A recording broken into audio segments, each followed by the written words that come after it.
artinya bahwa ketika dalam pengambilan keputusan yang harus saya lakukan pertama adalah mengenalkan like dan dislike. Like dan dislike itu suka dan tidak suka. Ya, karena kadang-kadang itu akan sangat mengganggu kita. Ini nanti ada hubungannya dengan yang pertanyaan nomor 2. Nanti kita sambung. Nah, untuk mengidentifikasi kasus-kasus yang merupakan dilematik atau bujukan marah, yang pertama kan adalah saya menghilangkan dulu ada like dislike. Ya, jadi saya hilangkan dulu. Jadi like dislike itu bisa jika masa dekat, misalnya saya dengan Bu Luki, dengan Bu Emma, ya, saya selama ini lebih sering ngobrol misalnya dengan Bu Luki, nah itu saya ini. Nah, karena itu kadang-kadang sebagai pimpinan saya perlu juga pertimbangan pada orang-orang yang lain. Ya, karena saya berpendapat bahwa pimpinan itu bukan yang paling tahu atau paling pintar. Ya, karena betul juga yang namanya pimpinan itu dibanding yang lama, kawan-kawan yang lama yang ada di sini pasti lebih. Nah, karena itu saya juga menggali berbagai informasi terkait kasus-kasus tadi itu. Jadi tidak saya putuskan sendiri, tidak. Ya, itu yang betul. Ya, itu yang disebut. Nah, ini ada hubungannya dengan pertanyaan nomor 2. Selama ini bagaimana Anda menjalankan pengambil keputusan di sekolah Anda, terutama untuk kasus-kasus di mana dua kepentingan yang sama benar atau sama-sama memilih. Inilah yang sering terjadi. Yang kadang-kadang, ya ini lebih sekalian juga. Kawan-kawan seringkali tidak bisa memandang bahwa pimpinan itu kadang-kadang dilematisnya. Ini dua hal yang sama pentingnya. Tapi karena kebutuhan situasional, sama-sama pentingnya itu tidak bisa dilakukan, harus dipilih salah satu. Padahal podo APE, ini yang menjadi peran. Maka yang saya lakukan adalah pertama adalah skala prioritas. Ya, prioritas. Tapi kemudian kalau dikejar lagi, skala prioritas itu kalau sama-sama pentingnya, maka saya akan melihat sama-sama pentingnya, sama-sama prioritasnya, kebermaknaannya yang paling tinggi yang mana pasti. Kebermaknaan ke banyak orang, ya, sama-sama baiknya. Jadi itu, nah untuk itu pun saya juga membutuhkan teman ngobrol. Ya, sehingga semua kebijakan pastilah juga mendapat bantuan atau masukan dari orang lain, meskipun kebijakan terakhir dari saya. Tapi paling tidak kan saya mendengar dari banyak kepala yang itu yang menjadi saya lebih mudah. Nah, langkah-langkah atau seperti apa yang biasa anda lakukan selama ini? Yang pertama ya pasti akan kita mengidentifikasi masalah dulu. Sajanya betul persoalannya. Lalu dari identifikasi masalah itu kita klasifikasi dulu mana yang berat, mana yang ringan, mana itu yang sebenarnya masalah atau ada petik hanya perasaan saja sering terjadi. Perasaan betul. Karena kalau semua itu saya emosi sendiri saya nggak bisa selesai. Jadi mana yang karena itu. Nah setelah itu kemudian saya kumpulkan, saya bicarakan bersama-sama. Kalau hal itu bersifat yang kita hadapi persoalan itu adalah yang namanya privasi atau khusus, tentu saja saya tidak perlu orang lain. Ya, tetapi kalau itu memang perlu, ya bisa jadi orang lain. Demikian juga kalau saya melakukan pembinaan, bisa jadi saya melakukan pembinaan sendiri, atau bisa jadi saya mengambil saksi. Ya, sekedar sebagai tahu bahwa telah melakukan efeknya ada itu. Baru setelah itu kemudian kita berikan eksekusinya bagaimana, kita evaluasi dari hasil eksekusi. Kemudian ini Bapak, untuk yang poin keempat ini kan tadi langkah-langkahnya kan sudah mengidentifikasi dulu, kemudian kan mengklasifikasi itu langkah masalah atau hanya perasaan saja gitu ya Pak. Habis itu kan membutuhkan untuk dipecahkan bersama, kemudian mengambil saksi untuk bahwa Bapak itu juga sudah mengambil keputusan gitu ya Pak. Kalau itu bukan privasi. Ya, itu bukan. Kalau privasi tetap harus saja. Kemudian untuk yang poin berikutnya Bapak, ini hal apa saja yang selama ini Bapak lakukan Bapak anggap efektif dalam pengambilan keputusan pada kasus-kasus dilema etika itu, Pak? Kita harus tegaskan dilema etika itu misalnya bagaimana? Karena etika itu bisa konteksnya bisa sangat luas. Iya. Kalau kemarin saya misalkan mengambil contoh begini, Bapak, ada di dalam sekolah itu ada siswa yang bermasalah, bahwasanya dalam arti tidak mengikuti pembelajaran secara aktif dalam keseharian. Artinya, misalkan dari bilangnya ke kamar mandi, tapi sampai 20 jam pelajaran kan tidak kembali ke kelas. Kemudian hal itu dilakukan sudah berkali-kali, sudah dilakukan evaluasi sama wali kelasnya, guru mapel, guru BK, bapak sampai bapak kepala sekolah, namun anaknya tidak ada perubahan. Akhirnya kan sekolah bingung memutuskan kalau misalkan si anak ini dikeluarkan, tapi belum ada pelanggaran yang berat.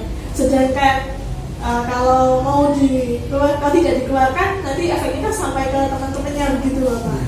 Maka saya selalu terkait itu, saya selalu melakukan bahwa semua tindakan itu harus ada prosedurnya. Contoh, misalkan PK. Kapan sih ketika kita harus misalnya mengeluarkan siswa? Maka harus ada urutan dulu, misalnya peringatan tertulis, peringatan lisan, pembinaan, lalu kemudian peringatan tertulis, poin. Kalau itu tetap ini, maka kapan kita panggil orang tuanya, ya itu pun setelah itu jembandel lagi, kita buat sanksi lagi, misalnya skors, sambil dipanggil orang tua lagi dan membuat pernyataan. Ya, kalau melakukan lagi ya sumpah, maka sehingga nanti kita tidak disalahkan dalam jadi ada. Nah, baru setelah itu ya kita melakukan eksekusi terakhir seperti itu. Ya, dan semuanya ini harus berbasis data. Ya, kenapa si anak itu tidak masuk misalnya? Kalau memang ada persoalan di orang tuanya, di keluarganya, ya maka kita harus melakukan langkah-langkah yang sifatnya pendekatan pribadi personal. Ya, karena kita siapa sih yang mau kita bermasalah di keluarga misalnya gitu. Sehingga bisa jadi kasus yang berkaitan dengan satu orang dengan orang yang lain itu berbeda-beda, meskipun bentuk atau fenomenanya sama. Orang tahu lebu, tapi satu sebabnya itu dia blek, nakal, senengane pergaulan, cakruk gitu. Dan ada yang satu karena faktor-faktor mungkin dia bekerja atau ya yang berbeda betul, atau dia harus bekerja bagi orang tuanya, faktor ekonomi, atau jalan-jalan broken home. Nah, itu pasti penanganannya berbeda. Jadi yang efektifnya tadi harus ada dilihat prosedurnya dulu itu, kemudian tetap dari data dan dieksekusi. Maksudnya ketika dalam prosedur itu apa yang kita lakukan harus terekam dengan baik. Artinya ketika kita ngomong, kalau perlu rekaman pertanyaannya pun ada. Ya, kalau tidak ya kita buat sendiri setelah kita melakukan. Terus selanjutnya Bapak, ini hal apa saja yang selama ini merupakan tantangan dalam pengambilan keputusan pada kasus-kasus dilema etika seperti ini? Apabila kita dihadapkan pada situasi apa ya, yang kalau di dalam filsafat itu disebut cipher, tidak terduga dan kasual sekali. Contoh tadi, ketika kita memarahi anak, tiba-tiba anak itu memiliki problem-problem tersendiri. Contoh, dia harus bekerja paruh waktu misalnya. Kalau tidak bekerja maka dia tidak bisa makan karena orang tuanya tidak ada. Maka itulah yang berat. Ya, saya pernah cerita saja. Saya pernah memarahi seorang murid, dan ketika saya marah nama dia tidak masuk waktu saya jadi guru. Ternyata ternyata dia bekerja sebagai, kalau di Ngawi namanya ambil, bukan mencari kayu di hutan. Dia malam harus ke hutan, harus itu, maka itu akan menjadi sisi-sisi kemanusiaan itu akan berbenturan dengan sisi-sisi aturan yang harus kita lakukan. Yang saya sebut cipher. Belum lagi kalau misalnya ada anak yang kalau begini masih penting, anak yang orang tuanya bagus, maksudnya maaf ya, ekonominya bagus tapi broken home, itu memang hal yang perhatian khusus, tapi itu masih gampang. Sudah ekonominya tidak baik, bocah ini bilang orang tuanya juga tidak mau, tapi orang tuanya pengen sekali anak itu saya pernah menangani kasus itu. Ada seorang anak yang saya malah itu dapat beasiswa dari sekolah, dan ini orang tuanya bukan tukang jahit. Tapi bocah dia ternyata nggak karu-karuan. Ini kan dilema. Saya mau mengeluarkan dia, tapi kan kan lihat ibunya sama. Nah, itu kan ya kadang-kadang itu butuh penyikapan berbeda. Termasuk juga menghadapi guru. Karena ada berbagai macam tipe guru. Ada tipe guru sing pancen sergap jam pitutat dan sebagainya. Tetapi juga ada tipe guru yang disiplinnya ada, tapi dia memiliki kelebihan, misalnya dia bisa membimbing siswa sampai baik. Itu kan juga dilema. Semua harus kita wadahi. Ya kalau saya diberi pertanyaan, pilih guru mana? Sing isu tokohnya mulai tet jam itu mulai atau guru sing yang tapi twitternya ini kan sulit bertanya. Dan di lapangan sering kemudian Bapak ini selain tadi kan tantangan dalam memutuskan kasus-kasus kriminalitas, nanti ada pertanyaan lagi bahwa apakah Bapak memiliki sebuah tata kalam atau jadwal tertentu dalam sebuah penyelesaian kasus kriminalitas? Kemudian apakah Bapak langsung menyelesaikan di tempat atau memiliki sebuah jadwal untuk menyelesaikannya, bentuk atau prosedur seperti apa yang Bapak sampaikan? Jadwal atau itu saya buat berdasarkan berat ringannya persoalan. Ya, karena sekali lagi saya bukan orang yang sakti yang bisa mewadahi semua. Ketika persoalan itu misalnya cukup diselesaikan oleh orang lain, atau tidak menurut analisa tidak prioritas, maka saya tentu saja bisa membuat jadwal itu agak saya pinggirkan. Tetapi kalau memang ada sesuatu yang mendadak dan perlu dilakukan, ya maka saya tidak perlu membuat jadwal.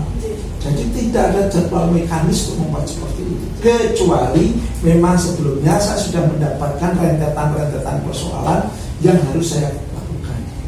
Yang misalnya pada bulan ini tiba-tiba ada 5 kasus yang muncul bersamaan wakil gitu ya, maka saya harus membuat jadwal itu. Sering kali persoalan itu kita temui tanpa kita duga, dan sering pula harus kita lakukan, harus diselesaikan saat itu juga. Nah itu ya, kita harus fleksibel melihat. Dari mana melihatnya? Dari betapa tingginya persoalan itu, pentingnya peran itu, dampaknya bagaimana, ya kan? Dampaknya nggak diselesaikan kok, dampak kalau ditunda pilih, dan berat ringannya persoalan. Itu kalau jadwal itu sesuai berat ringannya dan prioritas dan tidaknya. Kalau misalkan nggak begitu prioritas bisa dipinggirkan dulu, yang penting yang prioritas dulu. Yang efeknya lebih luas, dampaknya lebih. Jadi Bapak, adakah seseorang atau faktor-faktor apa yang selama ini mempermudah atau membantu panjenengan dalam pengambilan keputusan dalam kasus-kasus dilema etika ini? Ya banyak. Karena saya ini banyak, saya punya satu hal prinsip yang saya pakai di mana-mana. Niat baik, pasti akan ketemu dengan orang baik, dan insya Allah akan membawa hal yang baik. Karena itu saya selalu mengatakan, saya akan selalu mencoba kalau ini berbicara dengan orang baik, meskipun sekedar untuk memberi.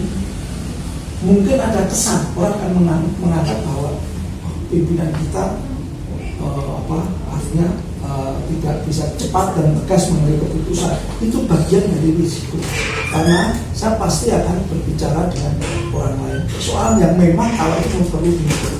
Karena sekali lagi sisi saya berbeda dengan sisi yang lain, tapi sisi yang lain bisa melengkapi saya. Kecuali kalau ada hal yang sifatnya darurat dan sudah jelas, misalkan ada seorang guru yang sedang terlibat kriminal, nah itu kan orang tidak perlu melibatkan orang lain, saya bisa makan. Jadi Bapak, ini untuk yang pertanyaan terakhir Bapak, ini dari semua yang Bapak sudah sampaikan tadi, dari kasusnya, dari pengambilan keputusannya, kemudian dari bantuannya atau dari faktor-faktor itu, pembelajaran apa yang Bapak dapat itu dari pengalaman Bapak dalam pengambilan keputusan di etika? Berpikir bersama itu lebih mudah dari berpikir bersama. Yang kedua, niat baik itu akan selalu bertemu dengan orang baik. Dan pasti akan membuat apa? Alasan sederhana. Yang ketiga, suka tidak suka, setuju dan tidak setuju, itu hal yang biasa yang dihadapi oleh seorang pemimpin. Ketika saya sampai pada keluar itu, saya harus yakin bahwa, contoh saya bilang aja, ketika saya melakukan, ayo KPM setiap jam harus laporan, saya yakin bahwa itu akan dijadikan guyonan, tapi bagi saya itu ada hal yang bagus untuk saya cuek aja. Kayak keterbukaan jadi ya mana yang benar-benar lanjut meninggalkan dan apa. Masuk tadi dan belakangnya terima kasih sekali Pak Budi karena ada juga banyak kali teman-teman. Dan itu akan membuat data saya untuk mengevaluasi berapa nanti akan ketika akhir semester berapa persentase kita. Saya tidak melihat termasuk baru kemudian dari 50% misalnya ketika tidak ada itu berapa persen yang menggunakan izin, berapa persen yang tak. Ya, belak-belakan saya berbeda seperti itu tanpa menyebut nama. Nama itu ada di register. Terima kasih Bapak, ini sudah jawab pertanyaan kami semua ini dari pertanyaan kami sudah Bapak jawab semua. Saya mengucapkan terima kasih banyak Bapak ini jawabannya. Semoga Bapak bisa membantu kami, juga kami ke DKI. Ya, ini juga sebagai pembelajaran kami nantinya, misalkan apa ya, menjadi ya umpamanya menjadi leader ya, apa bisa mencontoh bagaimana Bapak mengambil keputusan secara bijak. Dan tidak harus sama dengan saya, tidak orang juga. Iya Bapak. Terima kasih Pak. Terima kasih, sukses ya. Iya.